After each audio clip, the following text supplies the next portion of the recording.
আসসালামু আলাইকুম। আশা করি আপনারা সকলে অনেক ভালো আছেন। তো আলহামদুলিল্লাহ আল্লাহর রহমতে আমি অনেক ভালো আছি। তো আজকে আবার নতুন একটা কবুতরের ব্লগ ভিডিওতে আপনাদের স্বাগতম। যারা আমার এই চ্যানেলটিকে এখনো সাবস্ক্রাইব করে দেননি, সাবস্ক্রাইব করে দিবেন। পাশে থাকা বেল আইকনটা অন করে দিন।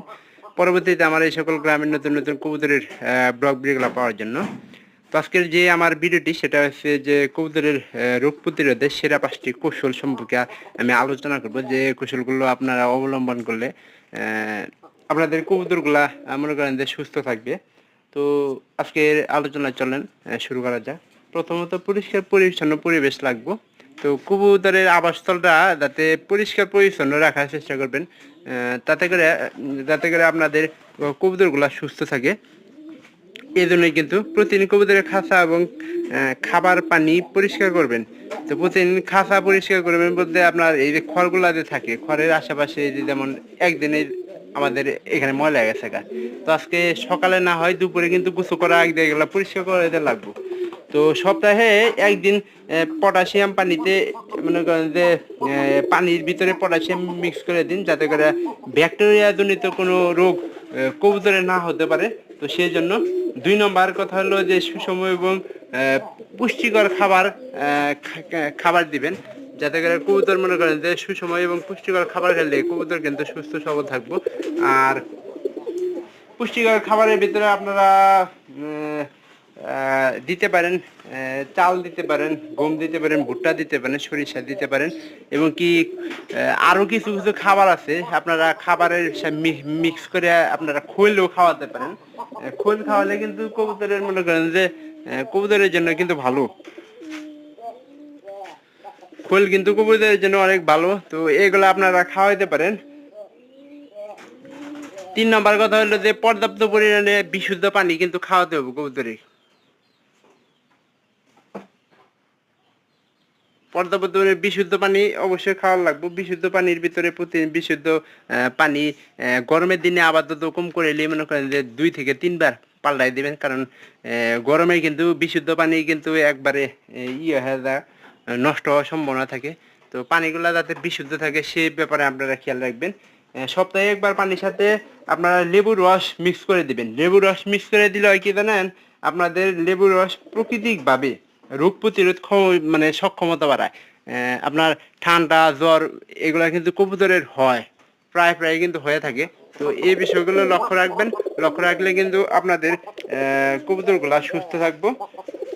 3টা কারণ বললাম। 4 নম্বর কারণ হলো যে নিয়মিত টিকা বলতে আমরা কি বুঝি, কবুতরের টিকা সম্পর্কে কিন্তু আপনাদের ধারণা থাকা লাগবে। আর কিভাবে টিকা দিবেন তো সেই সম্পর্কে আপনাদের অবশ্যই জানা দরকার আমি মনে করি। টিকা সম্পর্কে জানা লাগবে। 3 মাস পর পরে একবার করে রানী ক্ষেত্রে ভ্যাকসিনটা আপনারা করে দেবেন। রানী ক্ষেত্রে একবারে যদি ধরে তাহলে কিন্তু কবুতর বাঁচানো কোনোভাবে সম্ভব হয় না। তো সেই বিষয়ে আপনাদের খেয়াল রাখা লাগবে যে রানী ক্ষেত্রে কিভাবে টিকা দেওয়া লাগে এই সম্পর্কে। আর 3 মাস পর পর আর একটা কাজ করবেন, সেই কাজটা হলো যে কবুতরের কৃমিনাশক ওষুধ আপনারা কিন্তু 3 মাস পর পর খাওয়াবেন। তাহলে কিন্তু কবুতরের আপনার ঠিকভাবে মনে করেন যে ডিম করবে এবং কি বাচ্চা দিব, সে সম্পর্কে কিন্তু আপনাদের ধারণা থাকা লাগবে।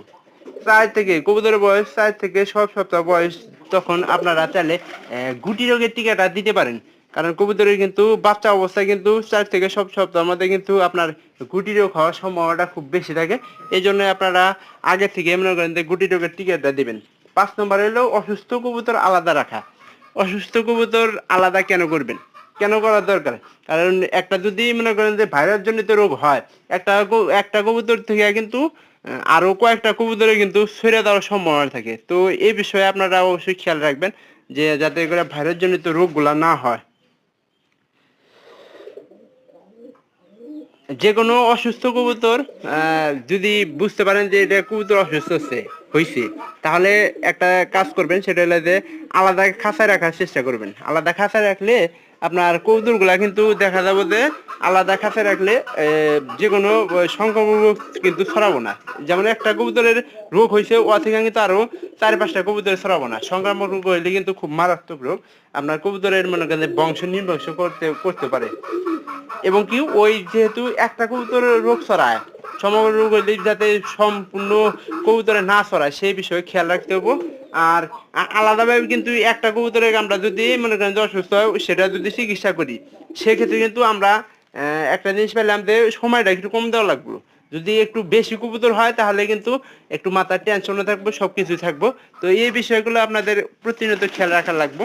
তো ভালো থাকবেন সবাই, দেখাবে পরবর্তীতে আবার অন্য কোনো ভিডিওতে অন্য কোনো বিষয় নিয়ে। আর আমি প্রতিনিয়ত যাতে এরকম ভিডিও তৈরি করতে পারি, তো আপনারা সাহায্য সহযোগিতা করবেন। আর আমার ভিডিওতে একটা করে কমেন্ট করে জানাবেন যে ভিডিওগুলো কেমন হইতাছে। তো ভালো থাকবেন সবাই, সবাইকে ধন্যবাদ। দেখা হবে পরবর্তীতে আবার অন্য কোনো নতুন ব্লগ ভিডিওতে অন্য কোনো বিষয় নিয়ে।